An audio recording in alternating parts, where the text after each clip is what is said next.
Sim, acho melhor que eu falasse um pouco disso, pelo menos na parte dos relógios atômicos hoje.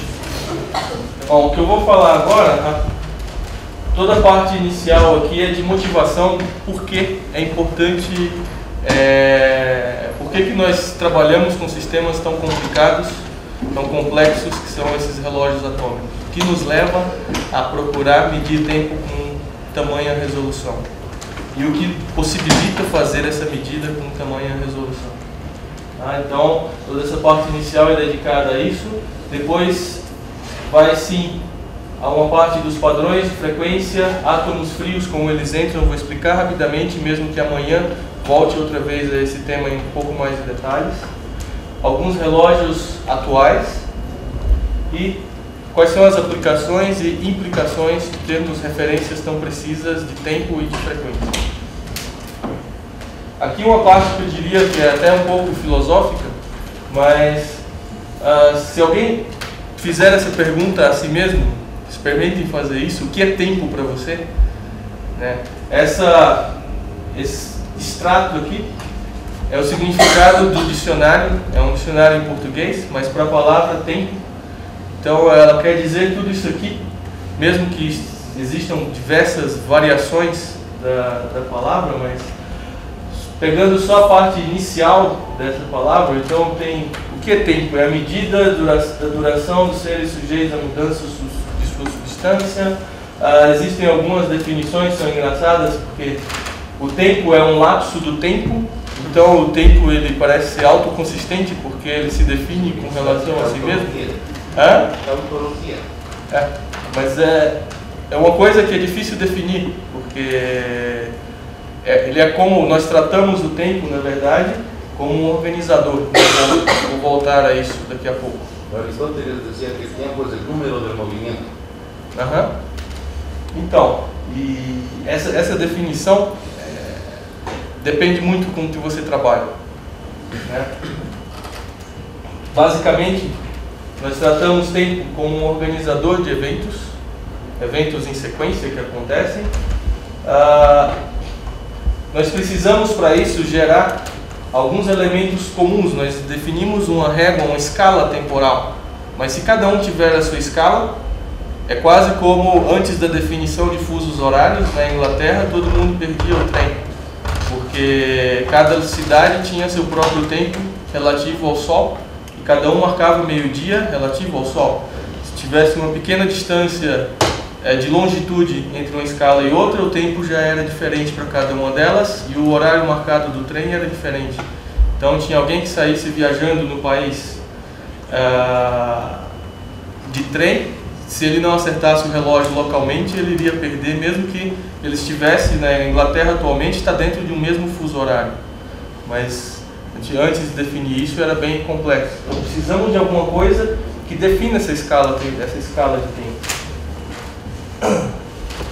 Desde muito tempo atrás, que nós tentamos gerar alguma referência que sirva para determinar esses elementos comuns, ou determinar uma referência comum.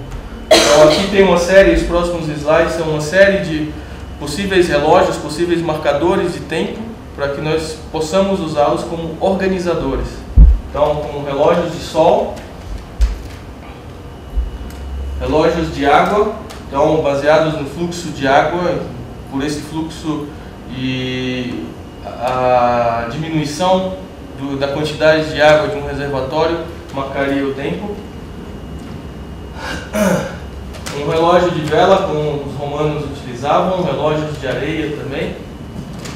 Claro que todos eles são tentativas de marcar esse fluxo de tempo que está passando, porque mesmo com um relógio de areia ou com uma vela, se ela é de espessura diferente, ela vai marcar o tempo diferente, ela sempre precisa ser calibrada de alguma forma. Na vela é bem mais complicado, porque se você calibrar a vela é como riscar um fósforo para testar, então depois ele não funciona mais, é uma vez só. Relógio de pesos e um relógio de mola no início do século XV. Depois tivemos relógio de pêndulo, criado por Huygens, e relógio de quartzo, baseado, todos eles têm algum elemento a partir daqui Esse aqui é mais difícil porque uma vez acabado, acabou só outra vela. Mas todos esses outros relógios de peso, de mola, de pêndulo e de quartzo, eles têm um elemento interessante. Apesar de não ser o mesmo elemento, mas eles têm uma frequência característica de oscilação. Eles têm um oscilador neles. Esse oscilador pode ser o pêndulo, esse oscilador pode ser o quartzo, que determina uma taxa de oscilação. Essa taxa de repetição no tempo, ela pode sim ser usada como uma referência para que a partir de uma contagem ela gere uma régua temporal, a escala temporal. E é isso que tem em comum em todos esses relógios. Outra coisa que o tempo trouxe, ou essa definição de escalas de tempo nos trouxe, e isso não obrigatoriamente depois dos relógios de pêndulo ou muito antes disso, foi o estabelecimento de calendários. Essa é uma coisa curiosa, se a gente for atrás ou de pesquisar como surgiram os calendários, porque nosso dia tem 24 horas, porque um mês tem 30 dias e um ano tem 12 meses. Claro que isso depende do calendário que é usado, mas nós herdamos isso, nós temos uma herança de alguma coisa que veio de muito antes, com sistemas de contagem que usavam 60 divisões ao invés de sistemas decimais como temos hoje. Dos sumérios, exatamente. Então existem várias possibilidades de como apareceram esses sistemas de contagem, como as falanges dos dedos, que nós temos 12 falanges nos dedos. Não utilizamos o polegar porque ele servia para contar. Então contamos 1, 2, 3, 4, 5, 6 até 12. Isso viria com um possível sistema de numeração com base 12. Esse sistema de numeração com base 12, 5 vezes dá o 60. Então com 5 dedos da outra mão que utilize para acumular, então subdivisões e um marcador como no ábaco, que poderia usar, contei 12, um deles, mais 12, o outro. Então com 5 isso dá 60. Curiosamente isso tem uma coincidência com a divisão em graus, porque nós temos 360 graus e esse grau dividido em 60 minutos, 60 segundos. Então tudo isso, eu não posso dar essa certeza, porque é difícil achar boas referências que deem uma certeza de toda essa história de contagem. Mas pelo menos até agora eu posso juntar informações. Tá? Até se usasse um sistema de base 12 seria bem melhor de fazer contas atualmente do que com sistemas de base 10. O 12 seria uma boa...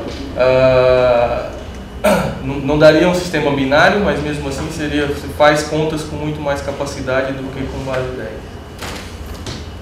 Bom, isso foi só para motivar um pouco. Todos eles precisam de uma certa referência. Então, que referência nós podemos usar para marcar esse tempo que está passando?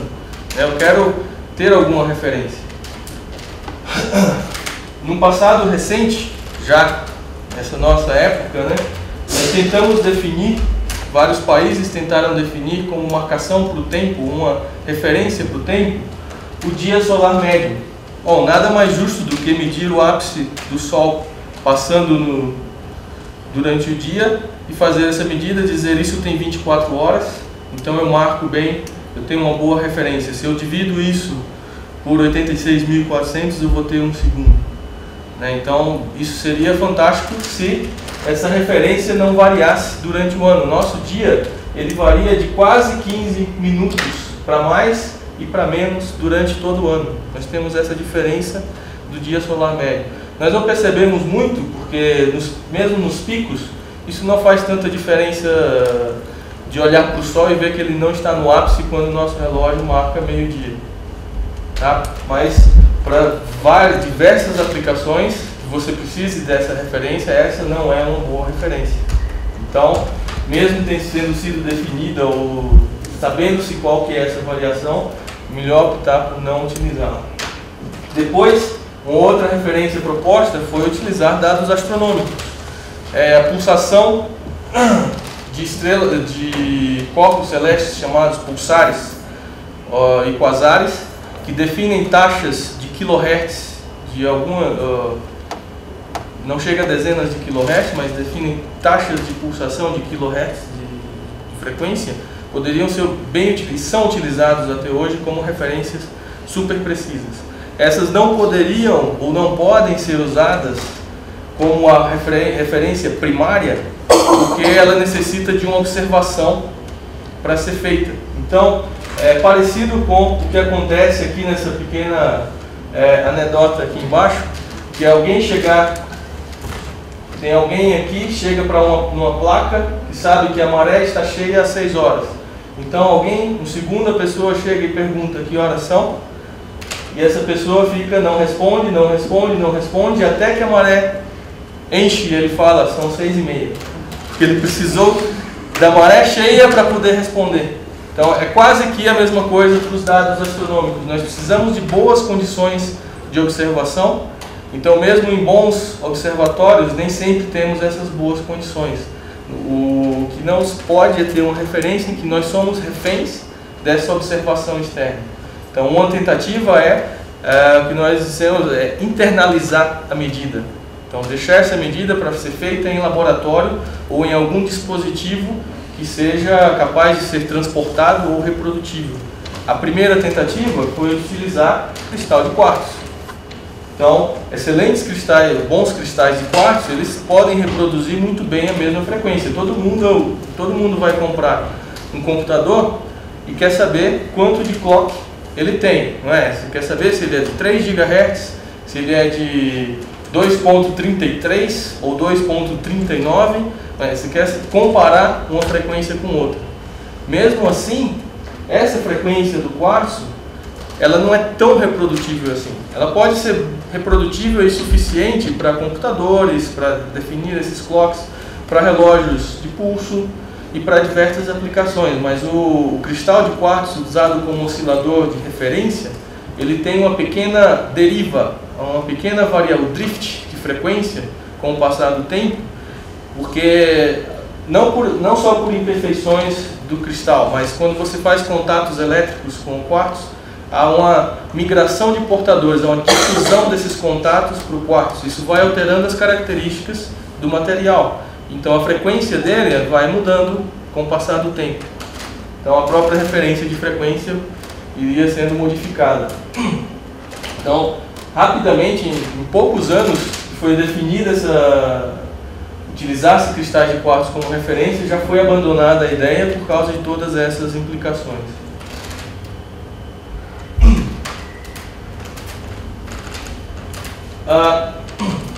Só para...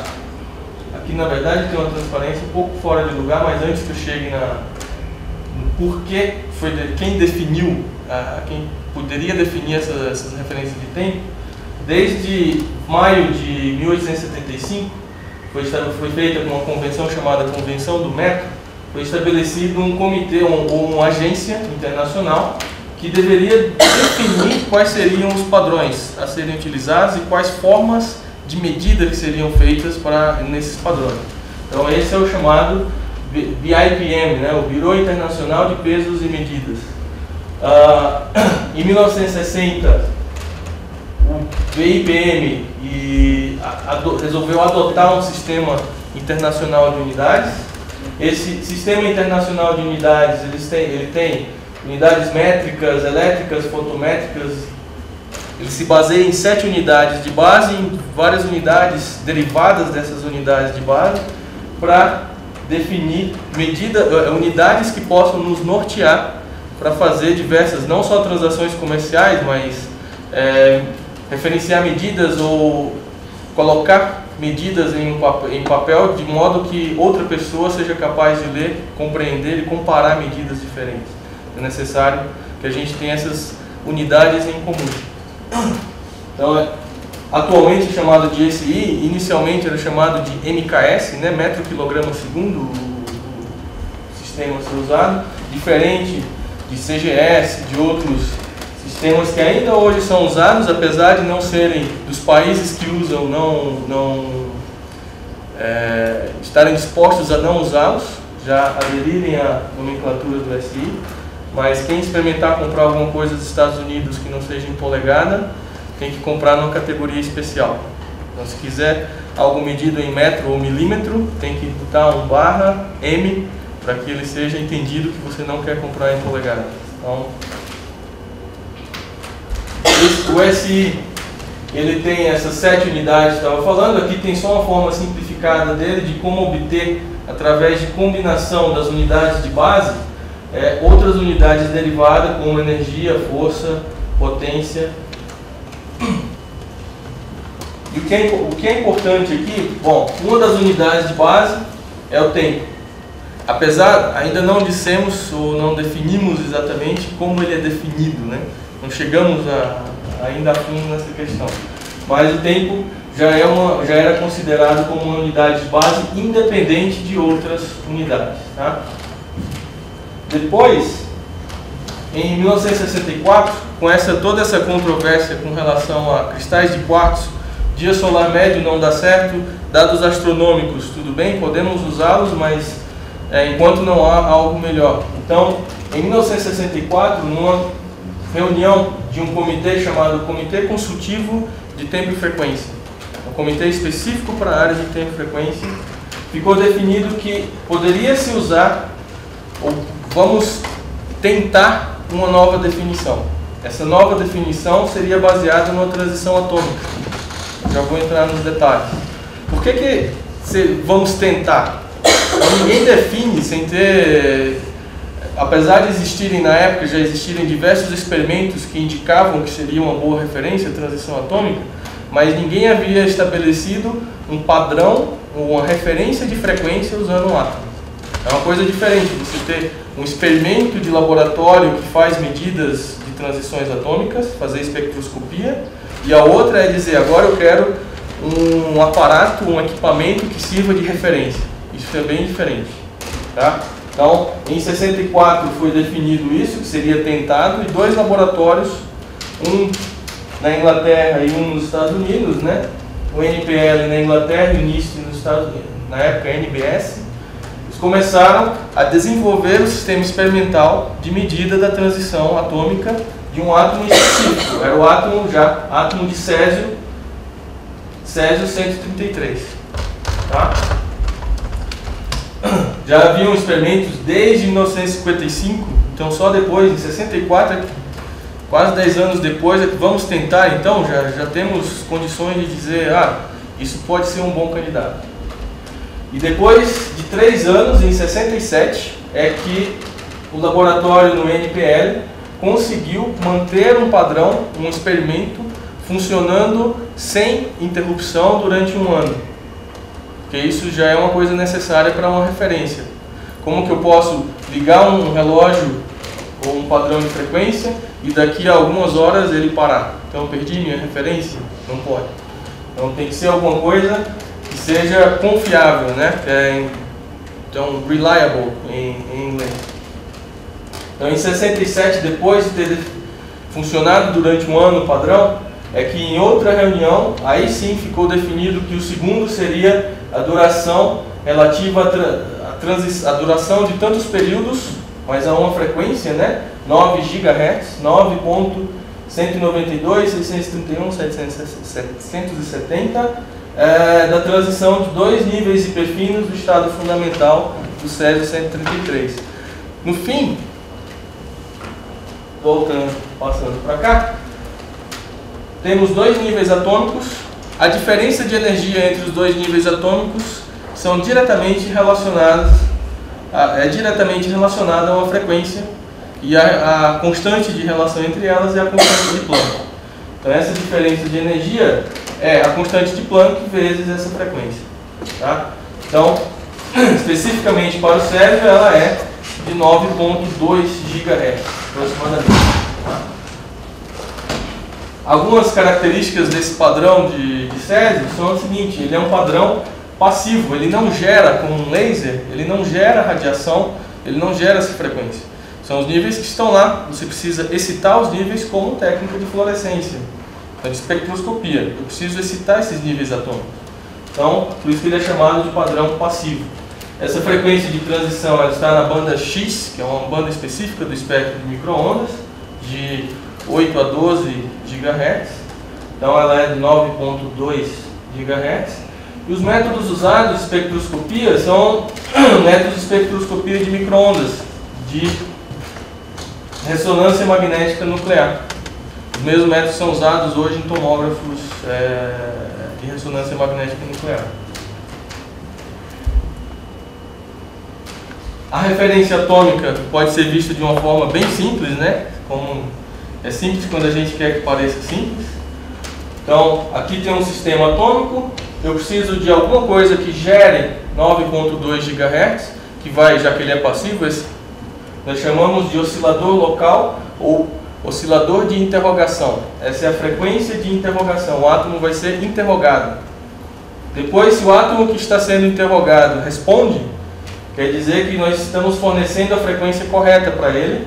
Aí tem um sistema de controle que realimenta o gerador de microondas. Se ele está fornecendo a frequência errada, simplesmente o sistema atômico não responde e nós temos que corrigir o oscilador local, o oscilador de interrogação, para que ele mude a frequência e tente achar qual é a frequência de ressonância, a frequência da transição atômica. Os métodos de espectroscopia, eles foram desenvolvidos, como tinha falado, já na década de 50, e existem principalmente dois métodos, são os métodos de ressonância magnética nuclear. O primeiro deles é chamado de método de Rabi. Então, há um feixe de átomos produzidos por um forno aquecido, por exemplo. Esse feixe de átomos passa por uma região ou por uma cavidade de microondas, que é onde realmente está aquele campo de 9.2 GHz. Depois, você tenta detectar se a transição atômica aconteceu ou não. Essa é a maneira mais simples de enxergar como é feito o método de interrogação atômica. Então, os átomos saem daqui num certo nível atômico, eles passam por essa caixa de microondas, a cavidade de microondas, e aí se estivermos exatamente na frequência de ressonância, há uma máxima eficiência de transição atômica. Se a frequência de excitação ela estiver ligeiramente fora da frequência de ressonância dos átomos, a eficiência cai. A eficiência que é observada aqui, ela cai, e aí, se nós varremos essa frequência, nós observamos um pico, que é um pico de ressonância atômica. Então, basicamente, o que nós tentamos fazer no relógio é travar, fazer um lock da frequência do oscilador, desse oscilador local, no pico de ressonância. Quanto melhor o relógio ficar, o oscilador ficar nesse pico, melhor é o relógio. Mas por outro lado, quanto melhor for o meu discriminador, quanto mais estreita a minha transição, também melhor é o relógio. Então existe uma busca por diferentes métodos de espectroscopia ou diferentes átomos com larguras de ressonância diferentes para que eu tenha tão mais estreito quanto eu possa ter a ressonância atômica. O principal limitante atualmente para o átomo de césio é simplesmente uma manifestação direta do princípio de incerteza de Heisenberg.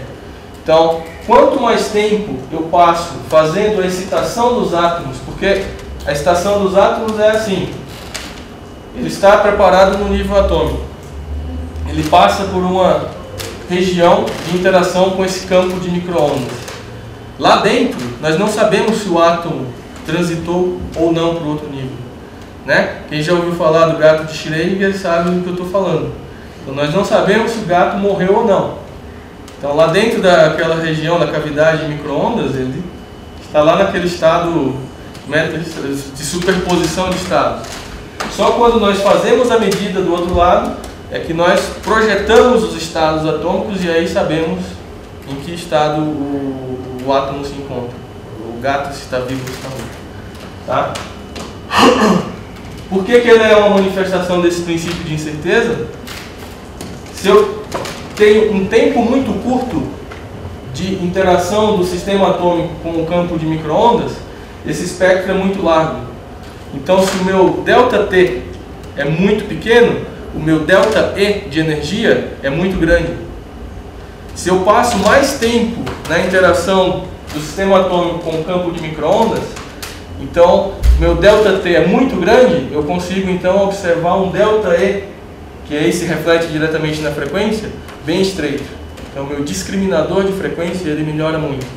Então uma das ideias é aumentar o tempo de interação entre os átomos e o campo de micro-ondas.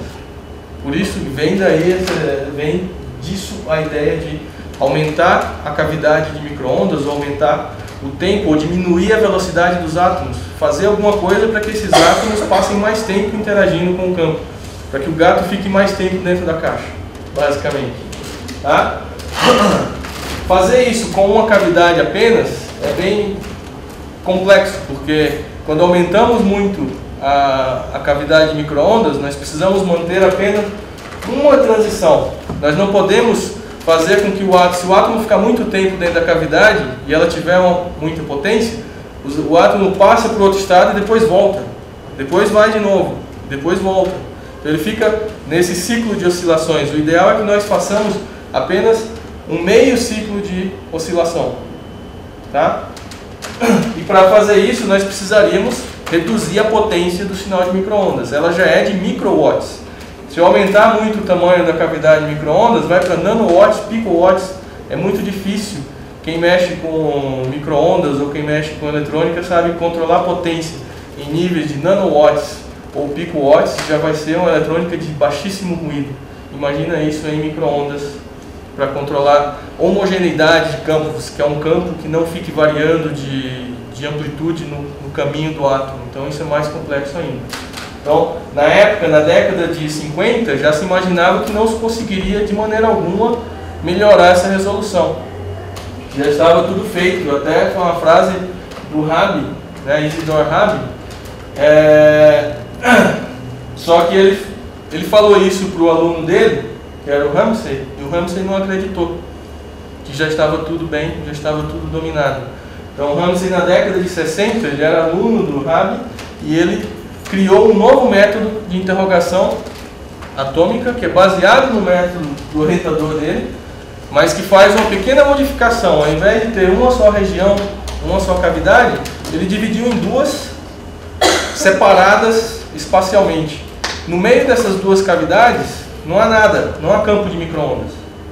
Então o átomo entra numa primeira região, ele passa por uma região de um certo comprimento L, que pode ser variável, depois ele experimenta um outro campo de micro-ondas, também em outra região, idealmente ela será igual.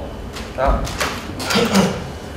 E fez com que isso aqui acontece de tal modo que parece que você tem uma só cavidade de um comprimento enorme. Comprimento igual a esse comprimento pequeno mais L maiúsculo grande mais L pequeno. Então, não é à toa que tanto o Rabi, pelo método dele de espectroscopia nuclear, ganhou o prêmio Nobel, mas pelo método de dois pulsos separados, o Norman Ramsey também ganhou um prêmio Nobel por causa da invenção desse método. Parecia ser limitado, acho que ele não deu atenção ao que o orientador dele falou e acabou criando um outro método que revolucionou e deu possibilidade de dar um aumento, uma melhora absurda, muito grande na resolução que nós temos da ressonância atômica.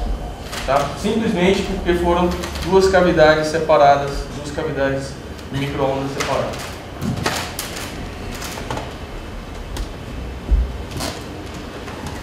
Daí, esse é um desenho ou uma figura sobre como é um padrão de feixe de césio, dito feixe de césio, porque, como eu falei, há um reservatório aquecido de césio, gera um feixe efusivo e ele passa por uma cavidade de micro-ondas que é em formato de U invertido. Então tem, na verdade, duas cavidades, essa, e aqui no meio não tem campo de micro-ondas, o campo só está dentro dessa cavidade, depois a detecção. Essa melhora na medida da referência de frequência, até ela é refletida, se a gente olhar atualmente nas definições de unidades básicas do Sistema Internacional de Unidades. Aqui, cadê? A medida do segundo, a definição do segundo. Ela é baseada na transição do átomo de césio. O metro, atualmente, ele é baseado numa medida da velocidade da luz. Mas para fazer uma medida da velocidade da luz, nós precisamos ter, na verdade, uma boa medida de tempo. Então o metro, de algum modo, ele já está conectado com um ou outro. O metro é a unidade de base do SI, mas ele é ligado ao segundo, que é outra unidade de base. O candela, que é a medida de intensidade luminosa, ele é baseado numa certa frequência de luz também. Então essa frequência fatalmente traz a candela para ser uma unidade de base, mesmo assim dependente de uma medida de frequência. Tá? Atualmente, a única unidade que permanece ainda baseada no que nós chamamos de artefato, que é o quilograma. O quilograma é a massa do artefato padrão que é guardado lá no BIPM. Tá? Então, tem aquele bloquinho lá de platina e irídio, ele é o quilograma, que define outros padrões de quilograma espalhados pelos institutos de metrologia. Mas atualmente já se estuda, está em discussão, agora em setembro vai ser tomada algum tipo de decisão até, em que experimento é possível fazer ou se desenvolver para que o quilograma seja baseado numa experiência e não numa referência de artefato. Como antes era, o metro era a barra padrão de metro, platina e irídio também. Agora ela é uma peça de museu, porque não dá para ter o metro e todo mundo baseado nessa barra de comprimento, nós dizemos que é um metro. E se ela muda, ou se alguém não tem acesso a essa barra. Então a ideia é que os países, mesmo participantes ou não, né, do BIPM, possam desenvolver experimentos capazes de reproduzir a unidade de base, ou o segundo, ou o metro, ou o quilograma. Então, existem várias propostas, uma delas, por exemplo, chama-se balança de Watt, que é a de equilibrar uma massa por uma medida de força eletromagnética. Essa força eletromagnética ela é baseada na unidade corrente, que é baseada no ohm e no volt, que podem ser medidos por transições quânticas de semicondutor, efeito Hall quântico, efeito Josephson também. E essas medidas de transições quânticas são, na verdade, medidas de frequência. Então, trazem, de alguma forma, a medida para a unidade de tempo. Tá? No fim, toda essa tentativa é de trazer outras unidades de base para a unidade que é melhor estabelecida. Atualmente, o segundo ele é estabelecido na 16ª, 17ª casa decimal. Então, é a unidade do SI que é melhor estabelecida, melhor medida. Então, as outras, se você é capaz de traçar rotas como ter referência no segundo, então você está também trazendo toda essa resolução às outras unidades. Claro que em todas essas medidas existem erros, não vou entrar em detalhes e falar de todas as implicações disso, mas nós sempre tentamos medir uma frequência que nós achamos que é num sistema ideal, mas mesmo o átomo ele não está envolvido por um ambiente ideal. Então, apesar do átomo de césio estar em vácuo, a temperatura controlada do ambiente, tudo que possa acontecer, mas sempre existem coisas que levam a incertezas estatísticas e a incertezas sistemáticas. Incertezas estatísticas são erros de medida sequenciais que nós podemos medir e ver uma certa dispersão nos dados. As incertezas sistemáticas elas são ligadas a efeitos do ambiente que rodeia o átomo e que causam algum tipo de variação na frequência ideal, né? Pode ser colisões dos átomos entre si, que deslocam a frequência, pode ser campo magnético, que desloca os subníveis atômicos, pode ser radiação de corpo negro, que no espectro de radiação de corpo negro tem uma parcela de micro-ondas, e essa micro-onda é capaz de influenciar a transição atômica e dar uma medida errada do pico de ressonância. Então a gente pode achar que o pico está aqui e na verdade ele está um pouquinho do lado, porque tem emissão de corpo negro no envoltório envolvendo o átomo, né? Ou, na verdade, o que acontece é um somatório de todos esses efeitos. Então, o que nós temos é um conjunto de certezas que deslocam a ressonância do átomo para algum ponto. É isso que nós sempre precisamos mapear. Aqui, como já falei, campo magnético, radiação de corpo negro, colisões, a velocidade dos átomos, já vou voltar para isso daqui a pouco. São duas cavidades, elas sempre têm uma pequena diferença entre elas, mesmo que seja feita, fabricada com maior rigor, mas pode ser que uma cavidade tenha oxidado um pouco mais do que a outra. Então isso já dá uma diferença entre as duas cavidades, vai levar a um deslocamento de frequência. E o efeito, o pior deles, diria até, né, para perda de resolução, é que quando nós aquecemos os átomos para gerar aquele feixe de átomos de césio, fazê-los passar na cavidade de micro-ondas, infelizmente esses átomos não têm uma só velocidade. Eles não saem do forno do reservatório com uma só velocidade. Se eles saíssem, eles dariam aquele padrão de ressonância ideal, né? Então muito melhor do que com uma só região de micro-ondas. Na verdade, quando eles saem do forno com uma distribuição de velocidades. Essa distribuição é dada por uma distribuição chamada distribuição de Maxwell-Boltzmann, tem uma função característica para ela. Então tem um pico de velocidades. A velocidade mais provável ela está por aqui, na verdade, apesar de ter um pico de velocidade, mas a velocidade média ela está aqui porque tem mais átomos desse lado do que desse, né? Mas quando nós juntamos o efeito de cada uma das velocidades, cada uma delas dá uma curva diferente, cada uma delas tem um tempo de interação diferente. Então, quando nós juntamos todos os efeitos delas no sistema de cavidade de micro-ondas e o sistema atômico, o que nós observamos, na verdade, é uma interferência de todas as várias curvas desse tipo aqui, uma para cada velocidade. Então, muitas vezes resulta em interferência destrutiva, ou no centro da ressonância ela resulta numa interferência construtiva.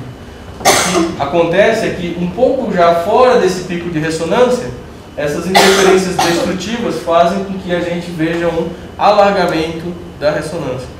Então, em português nós falamos que essa distribuição de velocidade ela lava a interferência, então wash out as franjas de interferência, porque esse é o resultado realmente observado, tá? Uma outra grande limitação do sistema com feixe de césio, porque para gerar o feixe eu preciso aquecer o forno a uns 100 graus Celsius. 100 graus Celsius significa uma velocidade mais provável de 200 metros por segundo. Então os átomos passam muito pouco tempo dentro da cavidade, eles passam microsegundos dentro da cavidade. Mesmo que eles sejam separados por centímetros, dezenas de centímetros de distância, ainda assim passam muito pouco tempo. Então isso limita a largura que é possível se observar na ressonância atômica. Daí, na década de 90, com o advento dos chamados átomos frios, né, isso que eu vou voltar amanhã, os átomos frios, na verdade, são átomos que têm um movimento muito reduzido. Então a velocidade média dos átomos ela é muito baixa. Isso é realizado através de técnicas de resfriamento a laser, que eu vou falar em mais detalhes amanhã. Mas a gente consegue gerar uma amostra que tem velocidades realmente muito baixas ou que seja muito controlável, né, no tempo. Então, bom, isso aqui é só para dizer que a gente consegue gerar uma amostra de átomos, isso aqui é a imagem de uma amostra de átomos de césio, que nós temos no laboratório, a fluorescência dela, confinada numa região do espaço. Por enquanto ela fica confinada na região do espaço, não adiantou muito, o que eu preciso fazer isso passar pela cavidade de micro-ondas, tá? Mas o aparecimento, né, as técnicas para gerar átomos frios, essas técnicas reviveram uma ideia muito antiga da década de 50, junto com o método de ressonância nuclear. Então já na mesma época já existia uma ideia pesquisador chamado Zacarias, que era de fazer um chafariz com os átomos. Então, a ideia dele era a seguinte: se eu apontar o forno de átomos de césio para cima, jogar esses átomos para cima e esperar que eles caiam por gravidade, eu vou passar muito tempo, né, fazendo a interrogação dos átomos. Então eu vou estreitar muito a ressonância atômica observada. Mas o que aconteceu foi que nunca o Zacarias e o grupo dele nunca conseguiu observar nenhum átomo. Mas imaginem átomos de césio sendo lançados a 200 metros por segundo. Eles teriam que percorrer pelo menos quase 6 metros para poder cair por gravidade, isso na melhor das hipóteses, né? Com um forno abaixo de 100 graus. E mesmo assim, a dispersão de átomos que se tinha, porque tem toda aquela dispersão de velocidades, fazia com que, não fazia, né? Não eram observados, nenhum átomo nunca foi observado. O que aconteceu foi que com essa história toda de átomos frios, agora sim, será que aquela ideia do Zacarias da década de 50, agora na década de 90, será que ela não é realizável? Então, isso é o princípio do que nós chamamos de chafariz de átomos frios. Tá? Então, no chafariz de átomos frios, nós temos uma região de armadilha atômica para gerar aquela amostra de átomos frios, e eles precisam ser lançados. Mas do mesmo jeito que a gente consegue parar os átomos, diminuir muito o movimento deles, nós podemos induzir ou passar para esses átomos um certo momento, e eles são lançados em uma direção que nós podemos controlar. Então, primeiro eles são aprisionados, que é o que nós chamamos de aprisionamento e resfriamento, para baixar bastante a temperatura. Depois disso, eles são lançados, só com luz. Nesse lançamento, eles passam por cavidades de micro-ondas. Aqui, nesse movimento controlado, nessa passagem pela cavidade, se eu lanço os átomos a alguns centímetros, a 20 centímetros acima da cavidade, eu já tenho um tempo de dezenas de milissegundos de interação. Na verdade, o tempo de subida e de descida é de centenas de milissegundos. É um tempo absurdamente alto. Então, o meu ΔT aumentou bastante. Isso significa que eu espero que o meu ΔE diminua, né? Aí depois esses átomos caem e nós medimos cada um dos estados para saber se foi eficiente ou não a transferência entre os níveis atômicos. Para fazer isso não é tão simples assim. Então esse é o sistema experimental que nós temos. A câmara de vácuo fica aqui, a torre de lançamento, que é esse esquema aqui, fica desse lado aqui. Aqui é só a parte de lasers e ótica para gerar os feixes de aprisionamento, lasers de detecção e tudo mais. Os geradores de micro-ondas também ficam aqui e computador de controle, fontes dos lasers e outras coisas mais. O primeiro chafariz de átomos frios ele foi feito em 89 já, mas era o experimento, aquele experimento que é para fazer a prova de princípio. Então ele foi bem limitado em diversos aspectos, né? O grupo do Steven Chu, ele não conseguia lançar muito alto os átomos, então mesmo gerando aquela amostra fria e dando momento para esses átomos, na hora de lançar ele perdia bastante átomos, tanto que ele só conseguiu lançar 14 milímetros, era isso aqui mesmo, a altura de lançamento. Mesmo assim ele conseguiu fazer espectroscopia já com 3 Hz de largura, já é fantástico. Então em 9.2 GHz nós observamos uma ressonância de algo em torno de 3 Hz de largura, 4 Hz. Depois, em 90 e 91, já tem a passagem do padrão que seria o experimento de laboratório para um experimento mais operacional. E isso foi feito na França, né, no Observatório de Paris, com outras técnicas, deixa eu ver, não, uma técnica chamada melado em movimento, que é um movimento muito mais controlado de lançar os átomos para cima, eles não dispersavam tanto, então foi possível lançá-los a dezenas, a 20 ou 30 centímetros de altura. Então isso dava um tempo muito maior de interrogação atômica. Tanto que esse é o status atual desse sistema experimental, já em 2010 já estava nesse status. Essa aqui é uma franja, dita franja de Ramsey, e é aquele padrão de ressonância atômica. Aqui está cheio de oscilações. Se a gente olhar para a oscilação central, aqui tem 100 Hz, 200 Hz de largura. Se a gente olhar só para a parte central, tem 0,94 Hz de largura. Então nós estamos com aproximadamente 1 Hz de largura em 9.2 GB. E podem perceber a qualidade também do sinal de ressonância atômica, né? Então, não importa a largura do sinal e a qualidade dele para saber quão bem eu consigo ficar com o oscilador de 9.2, gerador de micro-ondas travado, locado nesse pico de ressonância. Isso dá uma estabilidade de 10 a menos 14, então a estabilidade da medida em 1 segundo, ela é na 14ª casa decimal de 1 segundo. Tá? À medida que se vai fazendo média, em cima das medidas, claro que essa estabilidade ou a exatidão da medida, ela melhora. Você está fazendo média, então você consegue chegar 10 a menos 15, 10 a menos 16 em 1000 segundos e por aí vai.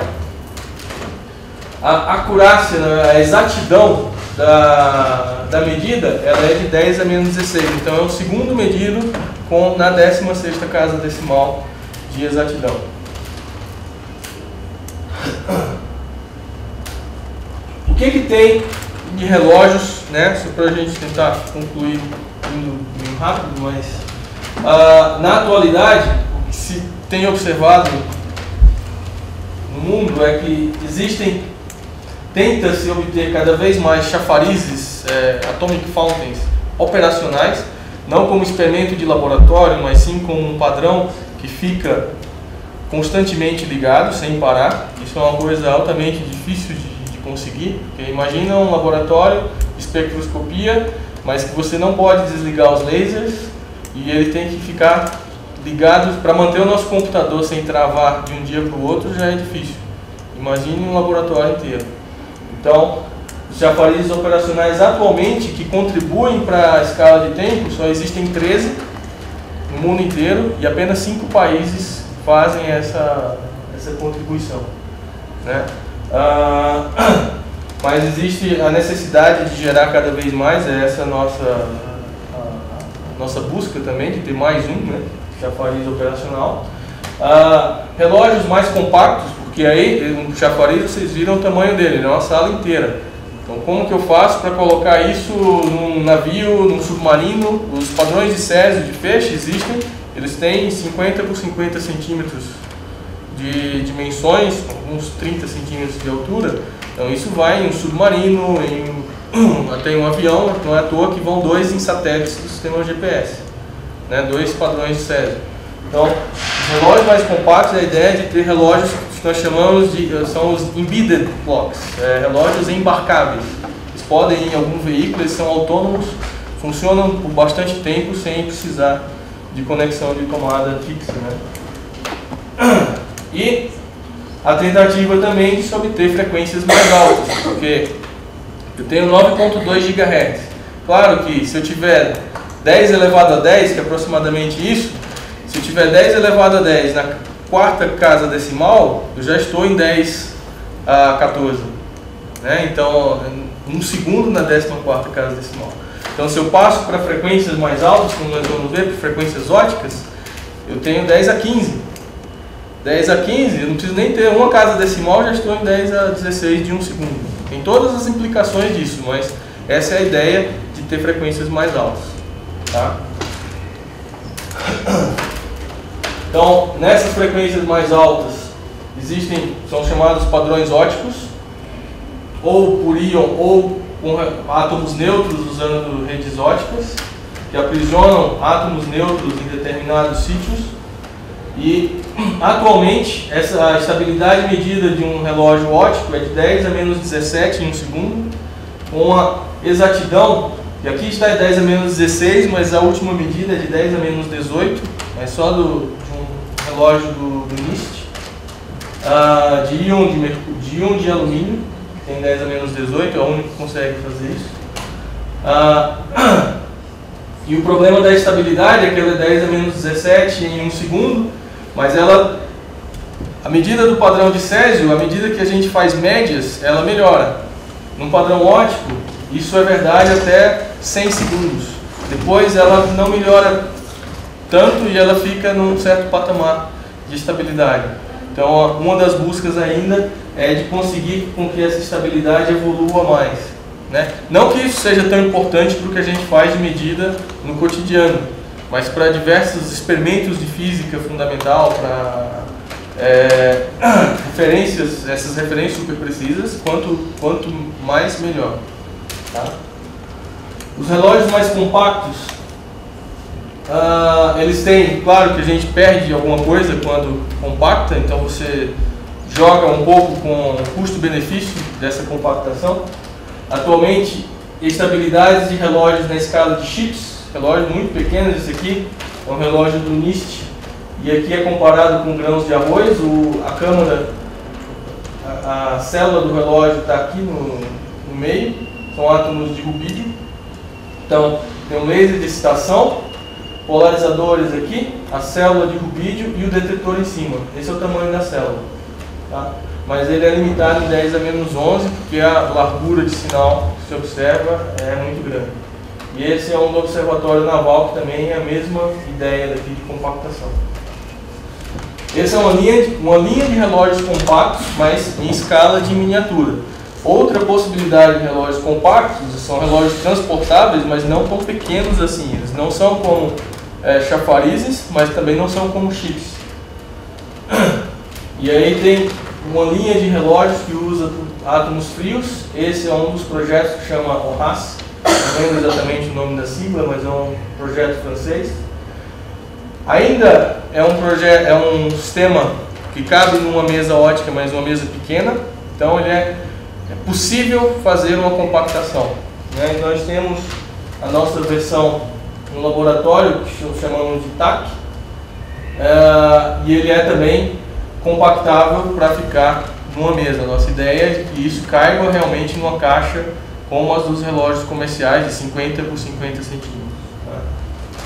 E essa é a ressonância atômica observada. O que se perde ainda é que nós não conseguimos 1 Hz de largura de ressonância. Ela fica aqui, ó, aproximadamente 50 Hz de largura, mas é muito melhor do que os padrões de feixe, e à medida que se faz mais e mais médias, a estabilidade dele também é muito boa.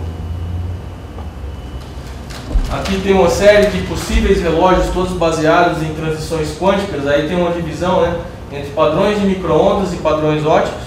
Padrões de micro-ondas pode ter desde átomos de hidrogênio ou césio e rubídio com bombeamento óptico a laser, mas relógios de feixe também, chafarizes atômicos, ainda armadilhas de íons que usam transições de micro-ondas de íons. Nos padrões ópticos tem alguns de absorção saturada que usam transições atômicas em células, e outras técnicas de padrões ópticos que usam íons, átomos neutros ou transições de 2 fótons. O que é duas coisas muito importantes aqui são, primeiro, é necessário haver sempre uma ligação entre esses dois domínios. Não adianta nada eu medir com um relógio de íon ter 10 a menos 18 de estabilidade e eu não conseguir passar isso para calibrar algum instrumento a 10 MHz, porque ele está em faixa de radiofrequência. Então eu preciso de alguma coisa que conecte esses dois domínios. Atualmente é um chamado de pente de frequência, que é o Frequency Combi. Eu não vou entrar em detalhes aqui, mas é um sistema experimental que permite que se conecte diretamente os dois domínios. Existe sempre, não tem como fugir, existe sempre uma perda de estabilidade quando a gente transfere. Eu quero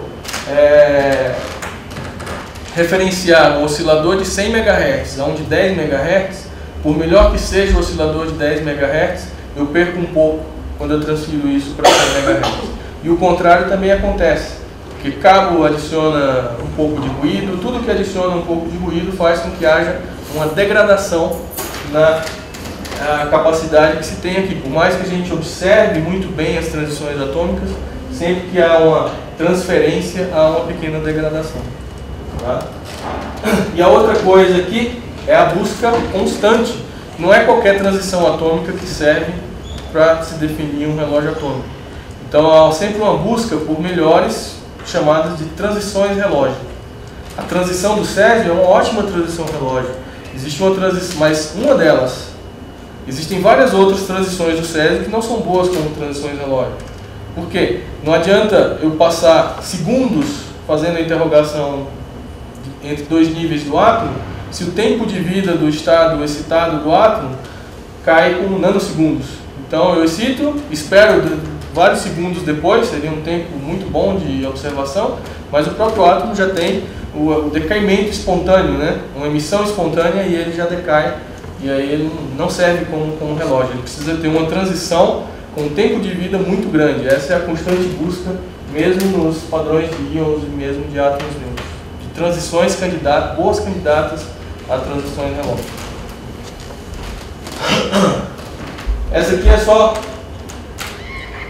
uma maneira, um slide para ilustrar como é feita a nossa escala de tempo internacional. Quem acessa algum tempo de sinal de GPS, ou tempo da companhia telefônica, ou alguma referência que nós tenhamos nacional, ela é formada de algum modo, né? O modo de formar essa escala de tempo internacional é através de contribuição de diversos laboratórios diferentes.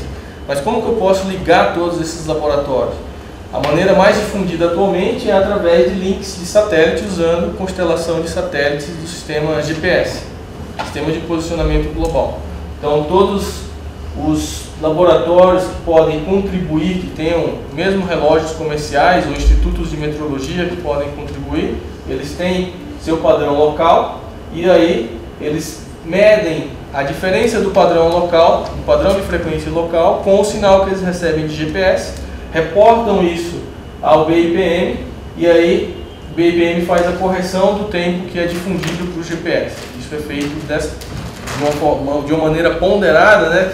Existem pesos diferentes para cada laboratório, e daí, mas a contribuição é feita por todos os laboratórios que possam ter essa ligação com o satélite. Bom, aqui é a mesma coisa que eu acabei de falar.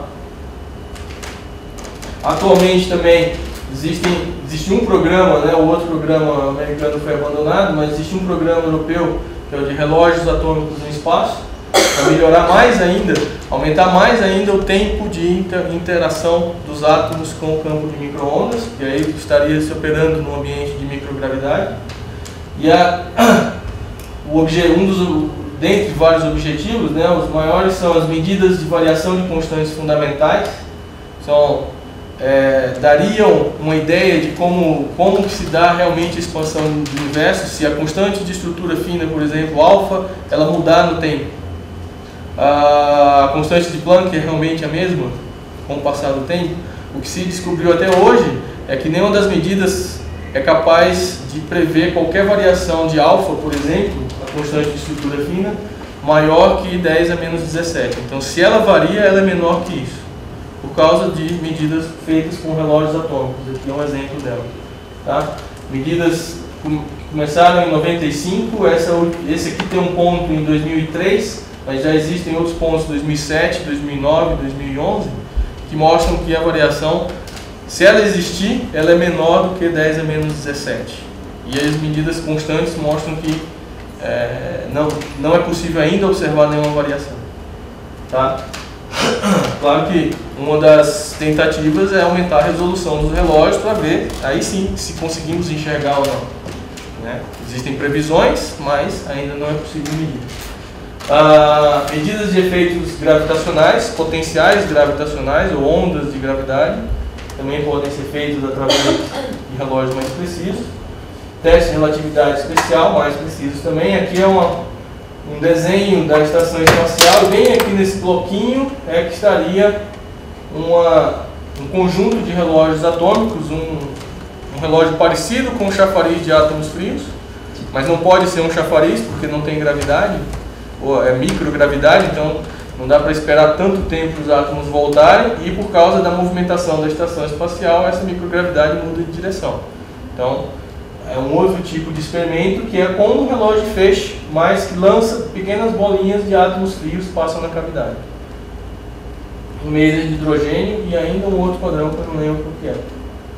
Tudo isso acondicionado numa caixa que não poderia exceder uma certa quantidade de consumo de potência e tudo mais. O lançamento desse sistema aqui, primeiro ele foi previsto para 2007, adiado para 2009, agora o próximo é para 2013, final de 2013, mas isso ainda é previsão. Tá? E as aplicações ou implicações diretas para a gente, né, no dia a dia, são o que a gente sempre quer: taxas de comunicação mais elevadas, mas a gente precisa de referências mais e mais precisas para isso.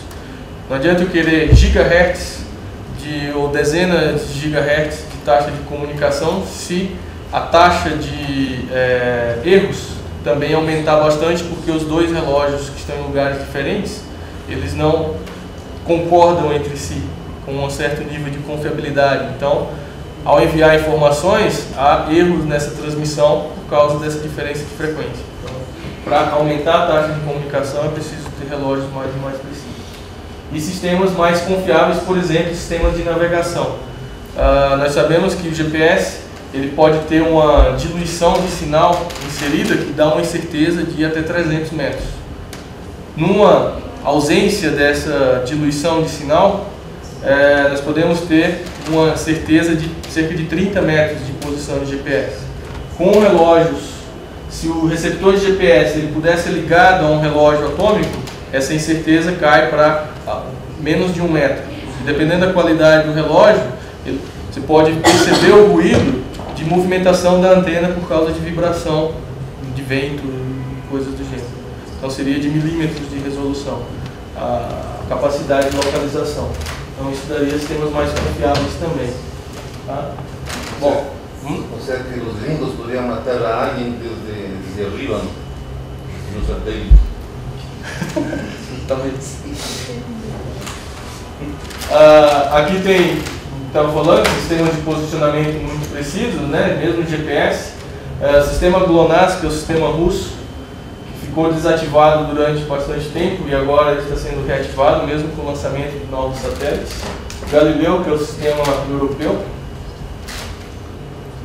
E, bom, era isso que eu tinha para falar para vocês. As aplicações são muitas, implicações de complexidade de sistemas também são várias, mas sempre necessário melhorar essas referências de tempo.